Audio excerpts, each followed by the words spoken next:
Good morning, everybody. What's going on? Well, good afternoon, I guess. It's almost evening out there. We got a cool video for you guys today. I wanted to jump on live and talk to everybody about the Marvel Masterpiece set that has been discussed recently about being re-released as a Marvel Platinum product, which is really interesting. I think that caught a bunch of people off guard. So it's an interesting thing to talk about. So welcome to the Last Pack Magic channel. Thanks so much for joining. A big welcome to all of our new subscribers. Thanks a lot for following along with the channel. I'm coming to you live right now from the hotel room. I've been on the road for a while and wanted to get a chance to do a live with everybody and talk about some stuff that's been coming up, because there's so much stuff going on, and a lot of it's fun, a lot of it's interesting, some of it's controversial, and it's kind of cool. Say what's up to some people in the chat. Hey, what's going on? Manu was actually the person who I first saw drop any information about this Marvel Masterpiece set, this Platinum set, whatever we're going to call it. And I was really interested to see that Manu managed to find this product like very first. This was the very first source of information I got from it. And really interesting. Like, I've spent some time thinking about it and looking at it, and I wanted to formulate an opinion about it before I reacted. And controversy, I love it. Manu, if you want to hop on, let me know. I'll shoot you a link. Graydon got his Marvel license back from Tops. That's funny. All right, guys. So yeah, the conversation to be had here is about a lot of different things about this 92 Masterpiece set. It kind of caught a lot of people off guard. So in the conversation, so here's somebody saying here, I was shocked when CJ Lopez is saying, I was shocked when I saw the listing on Steel City. It was definitely a confusing thing to see. And Mike Vines, thank you so much for jumping on. I want to talk about this set, but what I want to do is I want to remove it from this idea of how many sets have been released right now. Obviously, there's been a ton of sets released. There's been it's become the new norm where these sets are just out there in the wild. They are just out there, and we've just become used to it. So let's remove the idea that this is just another set dropped from the equation, and let's talk about it from a standpoint of what is it? What is it? What does it contain? What is the artwork? All of that stuff. So I've got a list of all the stuff that we're going to go over as far as the inserts go. Lewis, what's going on, buddy? Lewis is always driving around Florida, picking up original art. Love following along with his adventures. Jordan, what's going on, buddy? Thanks so much for joining. Snick says, I hear there are PMGs in this set. Doesn't seem right. You know what? This set has every insert imaginable. We're going to talk about that. And as a lot of you guys know, PMGs are my personal favorite insert, along with printing plates. What's going on, Mike C10? It is quite strong. So I have a mustache for Movember here. All the guys that work, I had a huge beard going, and then I had to go to work and I had to shave. So I wasn't just going to go without anything. So I brought my facial hair today. I hope you guys are bringing some of your facial hair, and hope you ladies don't have facial hair if you don't want facial hair. So that time of year. Okay, let's get into it. Let's look at some of this product. So Joe Jusko is the artist who did 1992. We all know this. If you didn't know that, I suggest that you have a look at some of his work. It's rather important. Let's open up with saying that here's the box price that we're looking at. $300 a box. A bit of a strange breakdown of these cases. These cases are going to have 18 boxes in it, which just seems like an odd number to have in it. Only 4 cards per pack. So with 4 cards per pack and the insane amount of inserts that are in there, this set is obviously designed to be broken by breakers. It is intended to be opened on people's channels where people buy in, and I don't know how someone's going to be able to break this down without doing a true character break. It's going to be very challenging to do with this. Something I want to point out here. I've got a few images, so let's talk about these. Here it lists what the pack hits are going to be. It lists some of the items that are going to be inside. Somebody mentioned in the chat just a second ago that there are going to be PMGs, but this is being pitched as a platinum set. So I find that really interesting that they're it has nothing to do with masterpieces other than the artwork that's on it is from 92 masterpieces. There is nothing masterpieces about this set whatsoever. It is just basically a remake of the artwork. It's going to be re-released. So here we go. As you can see on the screen right now, here is the sheet of PMGs. And as you can see, they've cropped images from Jusko paintings. The Jusko paintings are really, really well done. And something that Joe Jusko does incredibly well, other than just the characters, are the backgrounds.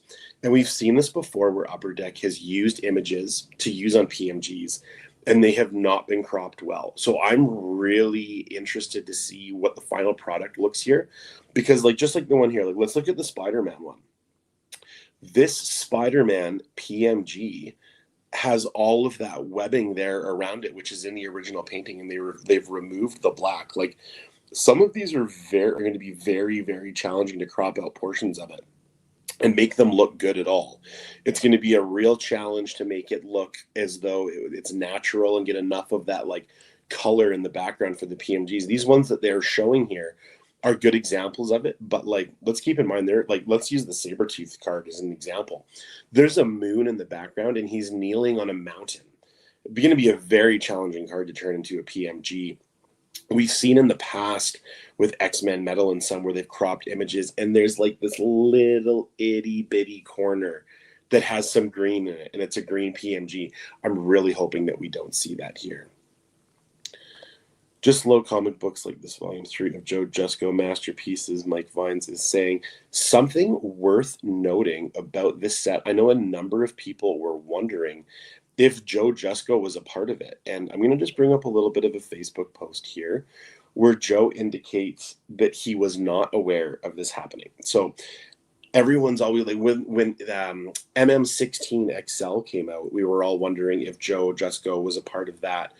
And he wasn't. He wasn't a part of it at all until after the fact when the conversation came up where people were a bit infuriated, and so was Joe, that Upperdeck was re-releasing it.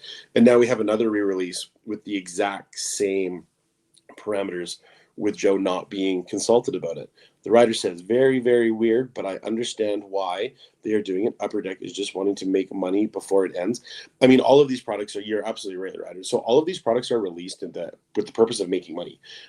We're looking at it from the collectability standpoint. I will tell you this right now. I don't think that this product's going to be worth $300 a box. That's like Avengers Metal kind of prices. And this set does a couple of things that are going to be interesting to talk about here. So we all thought that Joe Jusko was going to be a part of this set because it was listed in the sell sheet that there were going to be autos. And how on earth could you have Joe Jusko autos if Joe wasn't a part of it? And then Joe released this statement saying the auto announcement was apparently an unintended faux pas in the solicitation. So that makes more sense now that Joe wasn't involved in it and that there are no autos.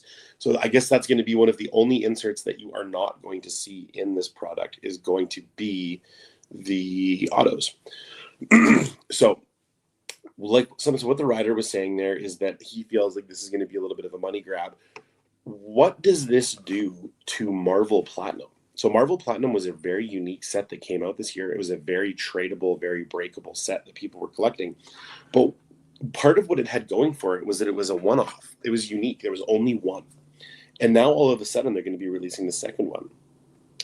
They talked to Joe after XL release Rage, then came out with this and still didn't talk to him ahead of time. Weird. I wanted to share those actual images of Mr. Joe Jusko's comments so that you can hear straight from him. I don't know Joe Jusko. I've never met Joe Jusko. But I do like seeing that his comments are out there in the community. One of the cool things about the Marvel card community is that we are connected to the artists online and we can get commentary from them and have conversation with them. So really nice to hear like directly from Joe Jusko in a timely manner about his thoughts and his involvement in all of this is. But what we definitely want to think about here is what does this do for Marvel Platinum?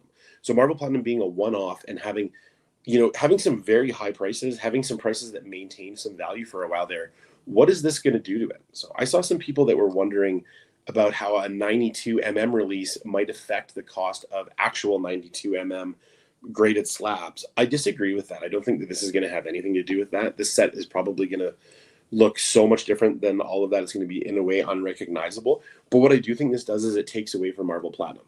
Marvel Platinum is definitely on a price decline right now. There are definitely cards that were, when it was out for the first couple of months, were holding real value there, and now you're seeing one of one autos go for $250, you know, for lower characters, obviously. But there's a lot of price crashing going on with Platinum. This set, I think, is going to really bring down the prices of a lot of cards in that set, in that original set. When you have a one-off set like that, I think it you know, it really does provide something special. And then when you see it turning into this, it is definitely you know, what's the word for it? I don't want to say it ruins it. I don't want to say it like it does any, like, I'm not trying to look at this as a negative way. I am personally excited about this set. And I'm not excited about it because I think it's going to be great. I'm excited because whoever has to crop these images is going to have their work cut out for them. Like, whoever's going to have to crop all of these to make PMGs and to make inserts out of it, that is going to be a hell of a task. I mean, even just getting that Spider-Man with the webbing in the background. And so the Joe Jusko art looks amazing. These are going to be hard cards to make look good. So I'm really interested in seeing this get open. I'm probably not going to be much of a participant. There will be Sabretooth PMGs in this, so I'm going to collect those if I like them. But I'm really confused about how that's going to look with some of these cards. Purely Profit, what's going on? He says, hey, he says, a mustache, you a question. You guys are always so obsessed with my facial hair. I love it. I grow facial hair if I sneeze too hard. If I sneeze, I will grow a beard. I'll grow a beard right now. I dare you. But this is definitely something that I do, is have ever-changing facial hair while I'm at work. I'm in a hotel right now. I'm in the Holiday Inn just hanging out, and wanted to go live with you guys and have a chat. My buddy Claus Out is here. What's going on? Lots of fun people in the chat here. We got Vintage Lord Canada in the house. What's going on? So as we continue this conversation, let's get a menu comment going here. The PMGs are what I'm least interested in here until I pull one, lol. But I'm excited to discover some of the new takes on our 92 loved art. You know, I am such a basic, like, Starbucks guy, you know, in a way, with when it comes to Marvel cards. Like, sometimes I feel bad telling you guys that my favorite insert is PMGs, but I ain't gonna lie, I love PMGs. I think they look so cool. I love the foiling. I think PMGs are crazy. I think they really resonate for me as a cool card. So, and truthfully, that's kind of one of the only inserts other than the printing plates that I'm interested in this set. You know, the platinum cards from the first set that came out graded really well. So I think you're going to see a really high level of QC on these.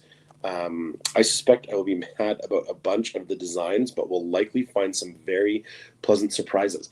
Manu, that's exactly what I'm kind of getting at, is that whoever is going to be cropping these cards and having to remove the characters from these Jusko paintings, it's going to be so challenging to do in a classy way. It's going to be incredibly hard to make these cards look as good as people are hoping. So I'm saying cautiously optimistic about it. Pure Prophet says, have you found the hotel peak hole yet? I'm not sure if that's from when I used to do lives from the hotel when I was on the road, and everybody was very concerned that the sprinkler system in my room was a camera, but that's really funny if that's what you're getting at. Ken, I'm looking at Marvel Platinum Morbius and of 10 and the Rainbow Auto of 15, each around $100. Ken, you know, this is exactly it. So these of 5, so I've been buying of 5, of 10, of 15 cards for $100 to $250, and I think that Platinum has balanced out at a spot, but I think that this set is going to affect those prices negatively and bringing them down. I wonder how thick the cardstock will be. Raj, I'm going to say it's going to be exactly like Marvel Platinum, a 35-point cardstock with a little bit of a bend in it. You know, I think this is going to be pretty straightforward with that. My box orders are already in, not taking it too seriously, just looking for something fun. You know, Manu, I think that if anyone is looking forward to, like, if you're going to go into this, like, looking for fun, I really think that that's the best attitude to have here, because there's going to be so many inserts. If you don't really care what you pull, I mean, there's going to be, with 4 cards per pack, you're going to be pulling all sorts of stuff, you know. And Raj, 4 cards per pack, so I'm guessing thick. I disagree, but I don't know for certain. I'm of the opinion this is going to be on thin cardstock. Thick cardstock is a little bit more of a beast to get done, and I would be very surprised if a platinum set we're going to have that. One of the things about platinum was the fact that it was kind of on a, it was based on kind of a sports card that was on thin cardstock. Mike Vine says, going to have to buy some more binders. The Rider says, I might grab the Sabretooth and Ghost Rider's not sure, though. We will see. So, you know what, Rider? I mean, exactly. I'm going to hold out and see what these cards look like. A ton of this is going to get broken on Whatnot. People are going to be doing breakers are going to be going crazy over this one because this is a breaker set. Platinum was a breaker set. This is exactly what these sets are designed to be done. They are, Trilogy that's out right now, Allegiance Trilogy is more of a set where the consumer buys a box and opens them with their friends, and there's comic book images on them. They're $115 a box, $120 a box, and that's designed for hobby enthusiasts to open on their free time. Where massive sets like this, they're purely designed for breakers, and not in a bad way. That's not like a shot at that. I think that's cool too, because then more people can participate.